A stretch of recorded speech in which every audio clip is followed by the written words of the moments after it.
vulkanik mənşəli və mərcan mənşəli.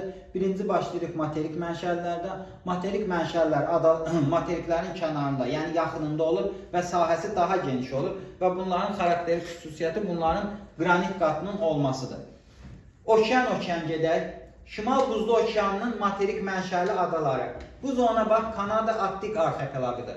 Bura aid olan adalar: Baffin torpağı, Victoria, Banks, Parry arxipelagı, Ellesmere, Devon. Bu kimi adalar buradadır, Kanadaya məxsusdur. Grenlandiya adası dünyanın ən böyük adasıdır. Bu da materik mənşəlidir əlbəttə.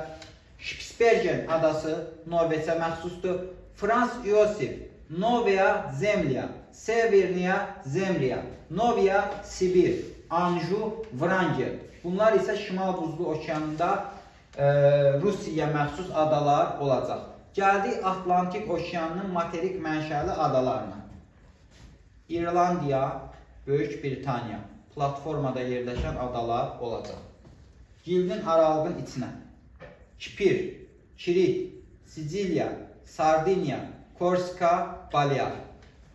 Gəldin Amerika sahillərinə. Newfoundland, Mərkəzi Amerika, Böyük Antil və Kiçik Antil. Böyük Antilə aid olan adalar: Kuba, Haiti, Yamayka, Dominikan, Puerto Rico. Gəldin Cənubi Amerikanın cənub hissəsinə. Falkland adaları İngiltərəyə məxsusdur bu. Böyük Britaniyandır. Bunlar hamısı materik mənşəli adalardır saydıqlarım. Cənubi Amerikanın cənub hissəsində burada isə Odlu Torpaq adası yerləşir. Odlu torpağın bir hissəsi Atlantik Okean, bir hissəsi Sakit Okeandır. Çili və Argentina ərazilərini əhatə edəcək. Hind Okeanına keçək.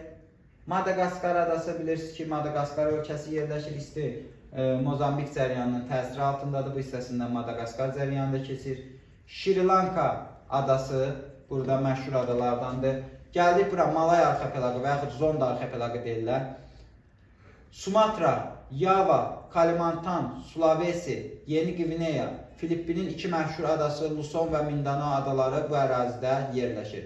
Sumatra, Kalimantan, Sulawesi. Bunlar ekvator xətti kəsdiyinə görə 3 yarımkürədə yerləşir. Kalimantan nisbətən sabit idi bunlardan.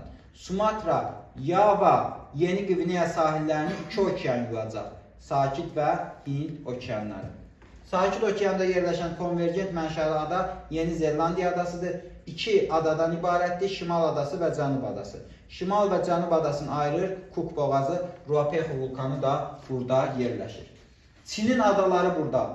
2 işıqlanma qurşağında yerləşən Tayvan, aşağı cənub hissəsində isə Hainan adası yerləşir. Tayvan və Hainan subekvatorial iqlim qurşağında yerləşəcək. Konvergent zonada yerləşən Yapon adaları: Hokkaido, Honshu, Shikoku, Kyushu. Ən böyüyü Honshu'dur. İkinci olan Tokyo'da orada yerləşir. Bu da oldu əsas materik mənşəli adalar. Keçdik vulkanik mənşəli adaları. Bunlar əsasən divergentdə yerləşən İslandiya, Azor, Müqəddəs Yelena, Vozlesenia, Galapagos, Pasxa, Havay adaları, konvergent zonada yerləşən Kuril, Aleut, Kuril, Ryukyu adaları. Bunlar isə konvergent zonada yerləşən vulkanik adalar olacaq. Keçdik mərcanlara. Mərcan mənşəli adalar suyun temperaturu 20 dərəcədən çox, yəni isti ərazilərdə olacaq. Əsasən tropik işıqlanma qurşağında, amma mülayimdə də ola bilər. Ən böyük mərcan mənşəli ada Avstraliya sahilində Böyük Sədrifi, Hind Okeanında Maldiv adaları, Seyşel adaları, Atlantik Okeanında isə Baham adaları olacaq. Mərcan mənşəli adalar canlı orqanizm qalıqlarından yaranmışdır. Bu qədər.